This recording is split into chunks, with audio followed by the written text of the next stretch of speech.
Hey everyone, welcome to part 3 or the last video of my Scarlet and Violet booster box case opening. In this video, we'll open up the last two booster boxes from this case. At the end, we'll review all the hits like we always do, we'll talk about the average pull rates on a box by box basis, see how close we come to completing the master set, and then finally talk about whether or not booster boxes are worth it. Alright, so let's go ahead and open these last two booster boxes. Alright, so as a quick update, after 4 booster boxes, we have 94 of the 105 foil commons, 50 of the 60 foil uncommons, 18 of the 21 reverse foil rares, 11 of the 12 double rares, 9 of the 20 ultra rares, 11 of the 24 illustration rares, 5 of the 10 super illustration rares, and 2 of the 6 hyper rares. So after 4 booster boxes, we have 386 of the 444 cards in Scarlet and Violet. That's about 86.9% of the master set completed. That means we're missing 58 cards now. Some of the notable cards I'm still chasing are the Gardevoir EX Super Illustration Rare, the Miraidon EX Super Illustration Rare, the Arcanine EX Ultra Rare, the Koraidon EX Super Illustration Rare, and the Nest Ball Hyper Rare. Alright, so I'm going to let the box 5 opening run with background music. Once it's done, we'll do a quick recap of the hits and numbers.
Okay, to recap box 5, we got 12 hits out of the box, so that's about a 33% pull rate for hits.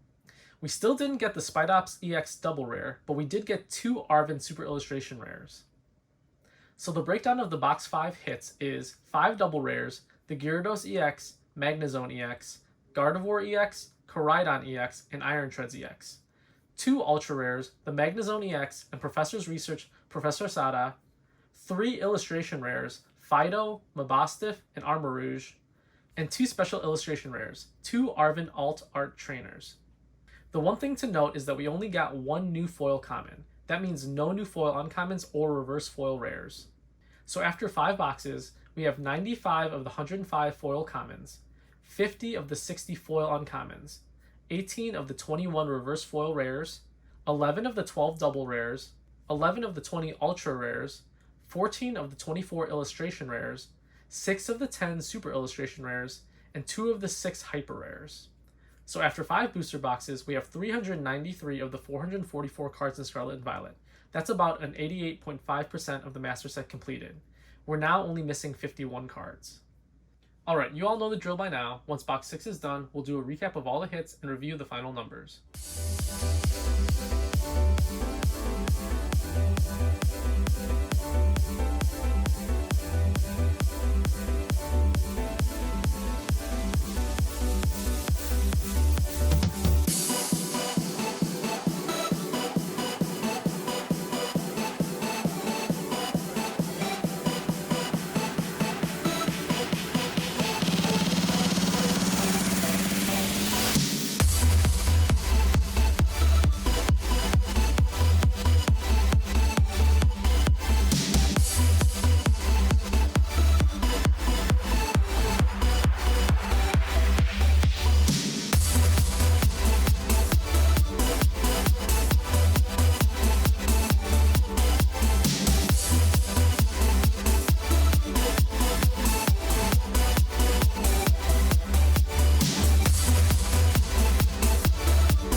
Okay, so finally the recap of box 6.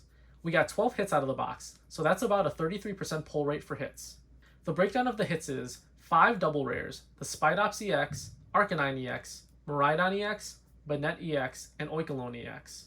2 ultra rares, the Iron Treads EX and Professor's Research Professor Turo. 3 illustration rares, Bombardier, Grievard, and Corellia. 1 special illustration rare, the Gardevoir EX, and 1 hyper rare, Basic Lightning Energy. A few big things to note from box 6. We finally got the Spidops EX double rare, which was the last double rare we needed to complete the master set. Also, not only did we pull the last 3 reverse foil rares, but we also finished up the foil uncommons and foil commons as well. That's awesome. So after an entire case of booster boxes, we have all 105 foil commons, all 60 foil uncommons, and all 21 rare reverse foils. We have all 12 double rares, 13 of the 20 ultra rares, 17 of the 24 illustration rares, 7 of the 10 super illustration rares, and 3 of the 6 hyper rares. So that means after 6 booster boxes, we have 424 of the 444 cards in Scarlet and Violet. That's about a 95.5% of the master set completed. We're now only missing 20 cards from Scarlet and Violet. Those include 7 illustration rares, the Toadschool, Scovillain, Slowpoke, Pachirisu, Riolu, Cloth, and Squovit. We're also missing 7 ultra rares, the Spidops EX, Arcanine EX, Gardevoir EX, Oinkologne EX, Arven, Penny, and Team Star Grunt. We're missing 3 super illustration rares, the Miraidon EX, Koraidon EX, and Iron Treads EX. And finally, we're missing 3 hyper rares, the Nest Ball, Rare Candy, and Basic Fighting Energy. So there are a couple of things I wanted to talk about. First is the average pull rates and how they compare with Elite Trainer boxes. In a previous video, we opened up 4 ETBs, 2 retail and 2 Pokemon Center exclusives. Albeit a small sample size, the retail ETBs had a better hit rate at 38.8%, while booster boxes have a hit rate closer to 33%. On average per booster box, we got 12 hits that typically included 5 double rares, 2 ultra rares, and 3 illustration rares. There was also at least 1 super illustration rare per box. Sometimes you got 2 if you didn't get a hyper rare. We averaged 1 hyper rare every 2 boxes. So again, between super illustration rares and hyper rares, you got about 2 per box. What about monetary value returned, or ROI, from the hits? When I purchased this case, the booster boxes were averaging about $130 a box. Right now, you can find them for as low as $110 per box. On average, the hits in our boxes were worth around $61, so that only covers about 55% of the cost. In our best box, where we pulled the Miriam Super Illustration Rare and the Miraidon EX Hyper Rare, our hits totaled only $98, which still doesn't quite cover the cost of a box. When it comes to Elite Trainer boxes, the retail ETB hits covered around 60% of the cost, so pretty close when it comes to value per product. So, should you buy a booster box? If you want to rip booster packs, then yes, it's definitely more cost effective versus buying something like Elite Trainer boxes. At current prices, it comes out to about $3 per pack when buying booster boxes versus $4 per pack when buying an ETB. If you want to complete the master set, then no, just buy the singles individually. For the price of a case today, you're looking at around $660. If you were to go out and buy all the hits individually right now, it would cost you around $475. So, as many people have said in the past, buying singles is usually the most cost-effective way to get the cards that you want. One last rumor I wanted to address in this video was that there were more hits on the right side of a booster box versus the left side of a booster box. Based on this case alone, it's more likely random, as we had 1 box that had more hits on the left, 3 that had more hits on the right, and then 2 that had the exact same amount of hits regardless of side. Alright, please join me in my next video as we rip open some Scarlet and Violet build and battle boxes to see how the pull rates compare to booster boxes and ETBs. I'll also be doing an update on the master set to include the build and battles, ETBs, and other random booster packs that I've received and opened since the end of this case break. Thanks for joining me today. Please subscribe to the channel, like the video, and I'll see you all in the comments.